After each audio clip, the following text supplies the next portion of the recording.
Alrighty, guys, our cameraman Glenn keeps getting tons of questions about how he's so fit and so jacked now. Glenn, go ahead and make sure you sprinkle that picture into this somewhere, okay?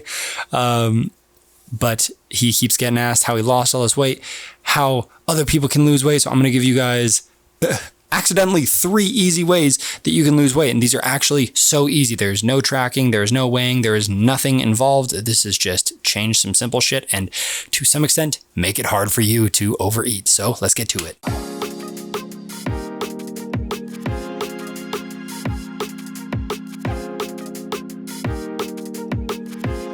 Hey Glenn, what was that you were just saying about all your dad's friends in Mexico? So all my dads and friends in Mexico are like, man, what is the secret?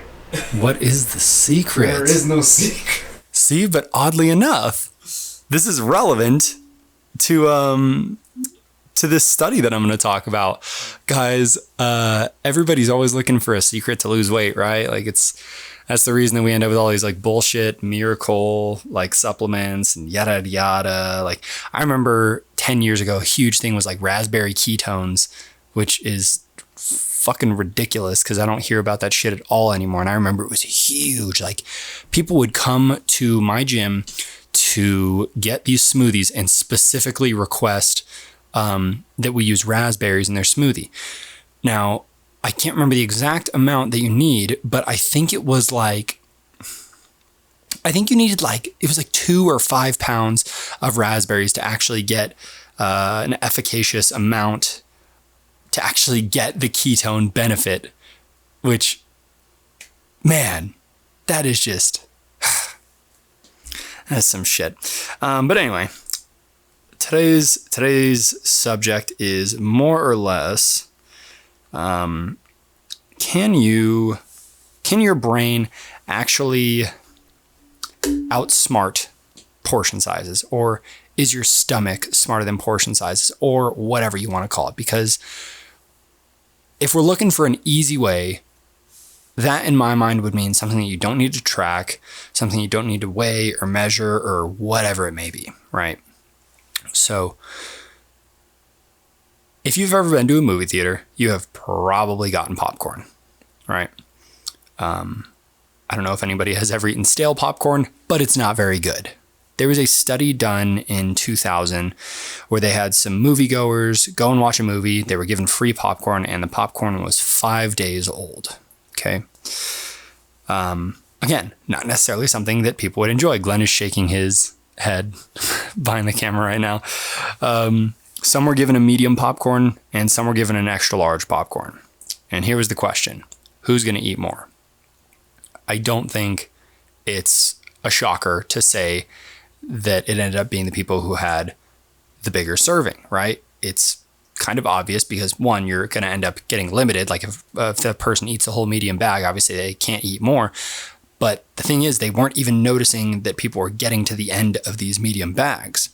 The people who had the extra larges consistently were eating 50% more, which equated to 170 calories extra. They were putting their hand into those bags 20 times more than the medium counterparts. This was repeated with better tasting popcorn, with different movies, with different groups. So what does this mean? Bigger portions seem to lead to mindless eating. Now, one thing that I would like to see personally is if they could redo this study, but maybe make it something that is more interesting or more boring or whatever, because something that I learned a while ago also was that there's a correlation between being distracted and eating more. So obviously this doesn't necessarily have anything to do with portion size. This would be a separate study, but I'd be curious to see how those things go alongside each other. Because we know that when you're distracted eating, so if you're watching TV, if you're having a conversation, if you're reading a book, if you're listening to music, whatever it may be, we also see that people tend to eat more when they're doing those things. But it probably doesn't surprise anyone that portion size tends to impact your weight. If you put a bigger how many times has someone been told, clear your plate? You know, like Glenn, I'm sure you heard that all the time, you know, Absolutely. growing up is, you know, clear your plate before you leave the table. So it was like, no matter what, whatever you put on your plate, you had to eat all that food, regardless of whether or not you were hungry, which creates a terrible relationship with food, by the way. What the fuck were our parents thinking, teaching us, hey, eat even if you're not hungry? It's kind of nonsense. I mean, I get where it comes from because, you know, our parents were probably growing up in poor times where it was like, hey, you know, the food that you have in front of you is the food that you're going to have. You better fucking eat it. Don't throw that shit out. But how do you actually use this to your benefit? Aside from, I suppose, the obvious of use smaller plates, consciously give yourself smaller servings.